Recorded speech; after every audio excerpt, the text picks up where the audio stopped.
Educational creativity চ্যানেলে সকলকে স্বাগত। কলকাতা হাইকোর্টে কোর্ট নাম্বার 18 জাস্টিস অমৃতা সিনহার বেঞ্চে এসএসসি মামলাকে কেন্দ্র করে তিনটি ঘটনা ঘটল এবং এখানে এক সময় চরম ঝামেলায় জড়িয়ে পড়লেন দুই পক্ষের অ্যাডভোকেট, কমিশনের সিনিয়র অ্যাডভোকেট এবং পিটিশনার পক্ষের অ্যাডভোকেট চরম ঝামেলায় জড়িয়ে পড়লেন এবং বিচারপতি শেষ পর্যন্ত রেগে গেলেন। তো চলুন পুরো বিষয়টি জেনে নিই। প্রথম যে বিষয়টি, expiry of panel not specially found to be tainted list প্রকাশ নিয়ে এক্সপায়ারি অফ প্যানেলের যে বিষয়টি উঠে আসে সেই মামলা ছিল আজকে। তো এই মামলার ক্ষেত্রে আপনারা দেখেছেন যে যে বড় বড় অ্যাডভোকেটরা সবাই উপস্থিত ছিলেন, অনলাইনে সুপ্রিম কোর্ট থেকে মেনকা গুরুস্বামী ম্যাডামও উপস্থিত ছিলেন। তো এই মামলায় কিছু ক্যান অ্যাপ্লিকেশন অ্যাকসেপ্ট হয় আজকে এবং পিটিশনার অ্যাডভোকেটের দাবি, যেখানে এফিডেভিট দেওয়ার কথা ছিল সেই এফিডেভিট তারা ফাইল করেনি, তারা টাইম মতো এফিডেভিট দেয়নি, তাদেরকে টাইম দেওয়া হয়েছিল। জাস্ট জিজ্ঞেস করেন এটা কি সুপ্রিম কোর্টে কি পেন্ডিং রয়েছে, তখন পিটিশনার অ্যাডভোকেট বলে নো নো, এটি সুপ্রিম কোর্টে কোনোভাবেই পেন্ডিং নেই। তো এই হচ্ছে বিষয়, এফিডেভিট ওরা রেডি করে দিয়ে দিতে বলেন, যে তাড়াতাড়ি তাদেরকে এফিডেভিট দিতে বলেন, সেটিও অনুমতি দেন জাস্টিস অমৃতা সিনহা। এবং সুপ্রিম কোর্ট থেকে যে ম্যাডাম মেনকা গুরুস্বামী ম্যাডাম উপস্থিত ছিলেন, উনি বলেন এক্সপায়ারি অফ প্যানেল কেস 13 তারিখে আরো প্রকৃত ম্যাটারগুলো লিস্টেড রয়েছে। তো ওটাও এক্সপায়ারি অফ প্যানেলের ইস্যুতে চলে গেছে। এটা actually not specially found to be tainted list প্রকাশ করার জন্য এক্সপায়ারি অফ প্যানেল কেসে চলে গেছে। 13 তারিখে এটা লিস্টেড করা হোক বা শুনানি করা হোক, উনি এটি প্রেয়ার করেন। পিটিশনার অ্যাডভোকেট বলেন যে এই 13 তারিখে যেহেতু সমস্ত মামলাগুলো আছে, সেই মামলার সঙ্গে এই মামলাটি ট্যাগ করা হোক। কিন্তু বিচারপতি এই মামলাটি ট্যাগ করেননি। অ্যাকচুয়ালি বিচারপতি জাস্টিস অমৃতা সিনহা এই মামলাগুলো শুনতে শুনতে এসএসসি ঝামেলা মামলা শুনতে শুনতে উনি বিরক্ত হয়ে গেছেন। উনি এসএসসি মামলা শুনতে চাইছেন না, কারণ উনি বলতে চাইছেন যে আরো প্রচুর ম্যাটার পড়ে আছে, অন্যান্য ম্যাটার, সেইগুলো আমি শুনবো কখন? মানে সেকেন্ড এসএলএসটি ম্যাটার গুলো, এসএসসি ম্যাটার ওনার ওখানে বা সেকেন্ড এসএলএসটি ম্যাটার গুলো, এসএসসি ম্যাটার গুলো টাইম কনজিউম করছে, আর অন্য ম্যাটার গুলো কবে শুনবে এটাও বললেন। SSC matter one by one আসছে, এক এক ইস্যু আসছে, প্রতিদিন আসছে, এক এক রকম সমস্যা হচ্ছে, এক এক রকম ঝামেলা হচ্ছে। তো সেই মতো যে এক্সপায়ারি অফ প্যানেল মামলাগুলো 13 তারিখে বিচারপতি শুনবেন।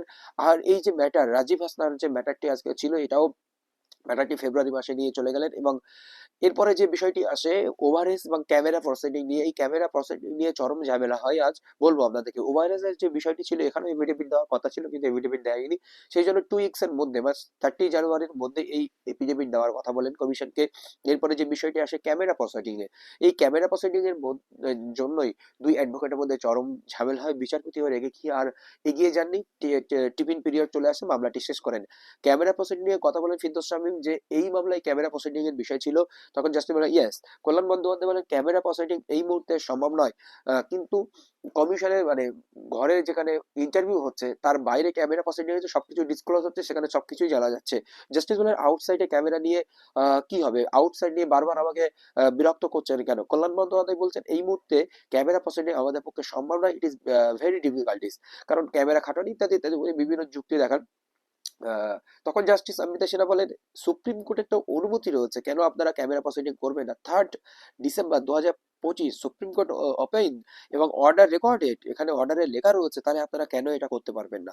কল্যাণ বন্দ্যোপাধ্যায় এটা তো স্থগিত রাখা হচ্ছে বলে বলতে থাকেন, বোঝাতে থাকেন। তখন ফিরদৌস সাহেব বলেন শো দা অর্ডার, এবং একটু একটু জোর করেই বলেন। তখন কল্যাণ বন্দ্যোপাধ্যায় যথারীতি রেগে যায়, আমি কি দেখাবো কি না দেখাবো সেটা আমার বিষয়, আমি কোর্টের সঙ্গে বুঝবো। তো এরকম বলে রেখে যান। তখন ফিরদৌস সাহেব জোর করে বলতে থাকেন যে এভরি ম্যাটার, প্রত্যেকটি ম্যাটারে সিনিয়র অ্যাডভোকেট হিসাবে উনি চোখ রাখাবেন, চোখ রাঙিয়ে এটা ওরা ঘুরিয়ে দেবেন। এই বিষয় নিয়ে বেশ তীব্র কোর্টের মধ্যে চেঁচামেচি শুরু হয়। জাস্টিস বলেন বিরক্ত হন, stop stop, everyone is hungry, এরকম বলে জাস্টিস থামানোর চেষ্টা করেন এবং বিষয়গুলো শেষ পর্যন্ত আরো কিছুক্ষণ চলতে থাকে। বেশ ঝামেলা হয়। ক্যামেরি প্রসিডিং নিয়ে বিচারপতি আর এগোতে চাননি। আবারও কল্যাণ বন্দ্যোপাধ্যায় সুপ্রিম কোর্টে এটা স্থগিত রয়েছে এই বিষয়টা।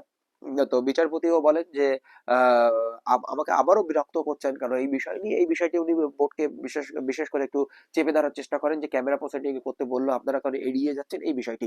তখন পরবর্তী মামলা কল কল করতে বলেন, কারণ বিচারপতি এটা এড়িয়ে গেলেন, কারণ যে পরিস্থিতি তৈরি হয়েছিল বেশ খুব বাজে পরিস্থিতি তৈরি হয়েছিল, দুই পক্ষ থেকে চেঁচামেচি শুরু হয়েছিল। সেই জন্য বিচারপতি এই বিষয়টা থামিয়ে দিলেন এবং অন্য ম্যাটারে চলে গেলেন এবং টিফিন পিরিয়ড চলে গেলেন, বা টিফিন পিরিয়ডে পরে অন্য মামলা শোনা হবে কিনা। কিন্তু এসএসসির ম্যাডাম উনি এতটাই বিরক্ত হয়ে যাচ্ছেন যে এসএসসি ম্যাটার উনি আর শুনতে চাইছেন না, সেই জন্য দেরি করে করে রাখছেন। কারণ এই দীর্ঘদিন ধরে আপনারা দেখেছেন যে এসএসসি ম্যাটার হচ্ছে। এই হচ্ছে আজকের বিষয়। ও তাহলে 13 তারিখে এক্সপায়ারি অ্যাপারেন্টলি আবারও রণক্ষেত্র তৈরি হতে পারে কলকাতা হাইকোর্টের কোর্ট নাম্বার 18 জাস্টিস অমৃতা সেনের বেঞ্চে। তো বিস্তারিত তথ্য আপনাদেরকে দেওয়া হবে। আজকে এইটুকু আপডেট ছিল আপনাদেরকে দেওয়া হলো। ধন্যবাদ।